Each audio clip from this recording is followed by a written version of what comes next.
telling him that you only fell a few times skiing today. Well, that's good. It was my first time teleskiing. I know. So, It's yeah, it wasn't bad.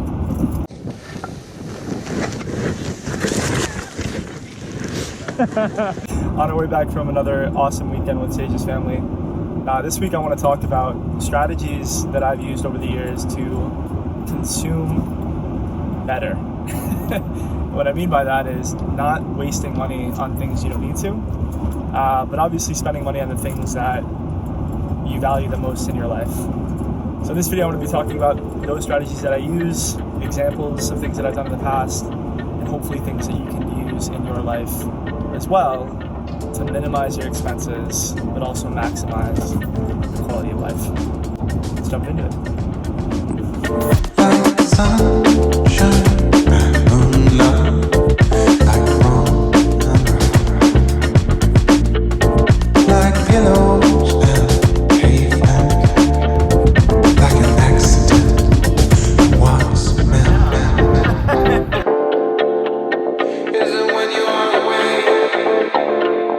Keep wishing that you stay. All right. So today I want to talk about a few tips that I have learned over the years about how to spend money smarter in your day-to-day life. So we'll jump right into it. The first one is spend money intentionally, or really the flip of it, don't spend money impulsively. And I've spoken a lot in my previous videos about alignment and figuring out in your life what's important to you, and then aligning all your actions, building habits around what you're trying to achieve there. And even the way you spend money should also align with that. Whether that's through exercise, or maybe you enjoy fashion, or maybe it's important for you to build wealth, right? Whatever that is, you should spend money in congruence with that. At the end of the day, money is just a capital allocation mechanism that we all deal with on a day-to-day basis. And over time, if you're not spending it on the things that are important to you, or if you're spending it impulsively on things that aren't important to you, there's going to be a lot of dissonance in your life, and that's going to create a lot of long-term problems. Now, with that being said, do so creatively. We'll talk about creative tips on how you can spend money on the things that are important to you, but not break the bank. But definitely make sure that you're not spending money on things that are impulsive buys. And when you get in situations where you are making impulsive decisions when you buy things, maybe just wait. What I often do is if there's something that I'm thinking about buying, I'll wait a week, and if I still want to buy it, then I'll do it at that time, but I won't do it right away. The second tip is have a lower limit. Now, what I mean by a lower limit is you can only make so many good decisions in a day. There's been plenty of research done on this, and oftentimes I think a lot of people can get into a mode where they're penny smart and dollar foolish, meaning they'll go into a grocery store, they'll bring a bunch of coupons, maybe they'll save a few dollars here and there, but when they come to make a big purchase on like a $250 pair of jeans, they'll save 20% and they'll think that they've made a good deal, right? And so what I do in my life is I pick a value, I have a lower limit, and anything below that limit, as long as I'm not spending money, consistently below that, meaning maybe 5 times a day, then I don't think about that purchase. And that limit for me is $25, and it'll be completely different for you depending on what your situation is. But I've found that that's been super helpful, at least for me, in being able to make sure I'm focusing my energy on making decisions on things that will matter. And oftentimes, saving a couple cents here and there, it doesn't really make a difference in the long run. Now, you can also think about this as trading time for money, right? If you're sitting there making a decision that's going to save you maybe $2 to $5, and it takes you an hour to figure that out, and your time is worth $15 an hour, then maybe it's not such a great way to spend your time, right? So always think about things as that trade-off of your time versus the money that you're looking to save. The next one is don't spend money that you don't have. Now, I know a lot of people today that will either take a bunch of credit card debt to pay for, going shopping and spending money on clothes, or they'll use Affirm, which is an awesome service to basically get 0 APR to spend money on something that they don't need as well. And the problem with that is that as soon as you take on debt to spend money for things you don't need, or are basically depreciating assets like clothes or a skateboard, which sounds ridiculous, but that's actually, I used Affirm to buy myself an electric skateboard, which is why I bring that up. But anytime you do that, you can put yourself in a tough position, because as soon as you spend money on that, maybe you forget about it, and then you're doing the same thing on another item later on, and then that debt piles up. So what I try to do is anytime I'm spending money, to the best of my ability, I do it with a credit card or I do it on credit, because it's important to build your credit, but I do it with also the exact amount of money or more than the amount of money I'm spending in my bank account, so I can always pay that off. Now after that, I always recommend for people to buy used. Now, for a lot of people, this is a very controversial topic. Some people don't like to use other people's stuff, and I totally understand that. So if you're not comfortable with that, fair enough. But for me, I've always thought that buying used is a great way to save money, often on things that are super valuable. And one of the ways I've actually done this is through a site called Auction Ninja. And I have to credit my mom for this, because she was the one that really turned me onto this site. And basically you can go into Auction Ninja and bid for items as part of like estate sales and stuff in your area, and then go and pick them up. Now, I've actually done this on a few items. Now, I'm going through my old bids. I bid on a solid maple butcher block kitchen island, which I'm sad that I ended up losing by $10 to somebody else. I don't want to talk about it, but I did make some good purchases here, one of which was a semi-antique Turkish room-size carpet, which I actually have in my apartment now. And I bought this for $56, and this is something that would go for hundreds, if not thousands of dollars normally. And there was some damage on it, but that type of stuff doesn't really bother me that much. And so I thought it was a great purchase. Another one was this other carpet. I have this in my doorway in my apartment. This was a $25 carpet. Once again, vintage wool, really well made, so that's been great too. And then in addition to that, I have this marble coffee table. I got this for $77. Now, if you look for marble coffee tables, anywhere else on the internet, they'll come up for a lot more. Like anything from like, this one's $1,800, which is insane, but even like from like West Elm or some of these other places, like even Wayfair, these marble tables can go for like close to $200. So I felt pretty good about that purchase. And this was a great way for me to save money. Now, one of the reasons you're able to save money, especially through an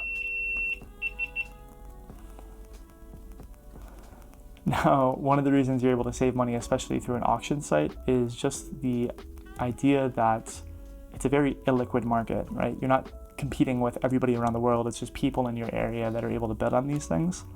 And so oftentimes you'll be competing with like people that you can count on your two hands, which allows you to get prices that are often well under what the value of the item is. So anyways, anytime you're looking to buy something used, I'd recommend using like auction sites like these. Make sure they're not scams. Obviously, Auction Ninja has not been a scam.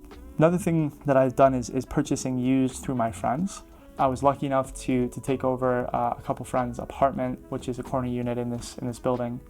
And one of the things that they ended up selling to me for a really, really great price was a kitchen table. Super nice of them. Now, a lot of people hate buying used items like a couch, for example, because like you never know if anybody's ever smashed the like button for the YouTube algorithm on it, which you should do right now for my video.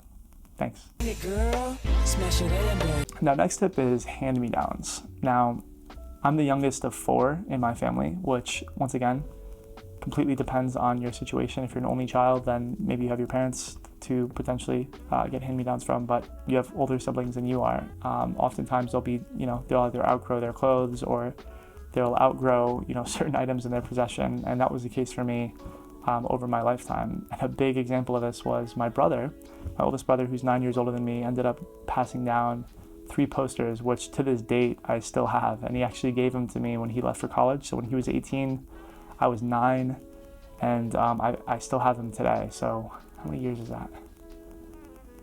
A lot. 16 years. Almost 17 years. Wow. Anyways, I've gotten made fun of a ton for those posters, but, fills up wall space, and I feel pretty good about it. So next one is borrowing or renting items. Anytime that you're using something only a few times, and it could be going skiing, and maybe you live like in, like Florida or something like that, there's no sense in buying something that you're only going to do 1 or 2 times. Or if you don't know if you're going to do it more than that, maybe you start by renting it, and then you can end up buying it longer term. In general, I try to own the least amount of items that I can, just because I feel like most of them don't get used.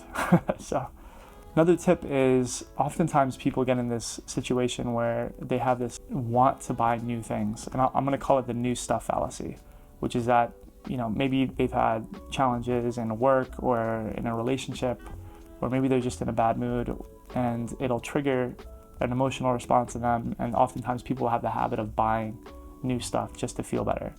And maybe they don't even realize it, right? And this is so easy today because of Amazon and Facebook Marketplace, and you have like Instagram ads while you're scrolling through your feed, and all of it's targeted to you. And those companies know how you feel better than you do. So it's really easy sometimes to feel like buying something new, or just getting into this habit of buying new stuff brings you a jolt of joy, but it's not sustainable. I think once people realize that buying new stuff doesn't really provide them joy or long-term joy, and really, having strong relationships and other things in life will provide fulfillment for you, it's easy to stop doing this. And more generally too, this is called the appeal to novelty. So I don't know, in general, I think, the more you can feel comfortable with things that aren't new, like I've had certain pieces of clothing for close to a decade and they're like completely worn out, but I still wear them just because which is an extreme example. Like I'm not telling you to do that, but the more that you can just feel comfortable with what you have, the more you're gonna be able to save money, period.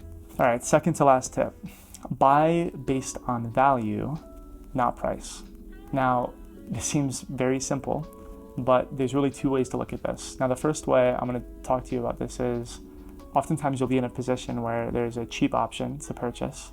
Maybe like you go to Target and you buy a coffee table, and maybe it's a $50 coffee table. And when you bring it home, kind of cheaply made, it's made, with a bunch of parts that weren't meant to last, right? And maybe it breaks in a year, versus maybe you were to go to, another place and you buy a $150 coffee table. But it's made with a little bit better materials and essentially, a little bit more sturdy, lasts you 5 years instead of 1, right? Obviously, the $150 table was a better value than the $50 one because you don't have to replace that every year, versus having one that lasts you 5, spending only $150. So start to think about how sometimes the thing that's the lowest price isn't necessarily the best value. And the same holds true for the reverse of that, right? If there's something that's, if you buy an $1,000 coat, is it really providing you $1,000 worth of value in relationship to like a $200 coat or a $100 coat or like a $50 sweatshirt?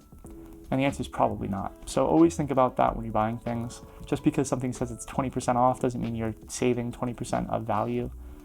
Really look at things from an intrinsic standpoint. How much value does it actually add to your life? And I promise you, you will end up saving money.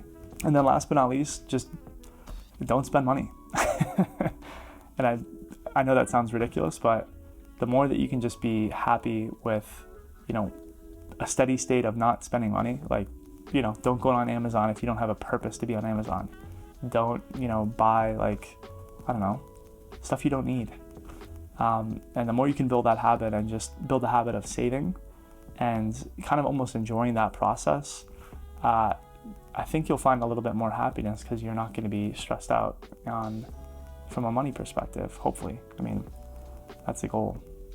Anyways, hope this has been helpful for you. My name is Ian Richardson. Please subscribe, like this video, and I will talk to you next week. Peace.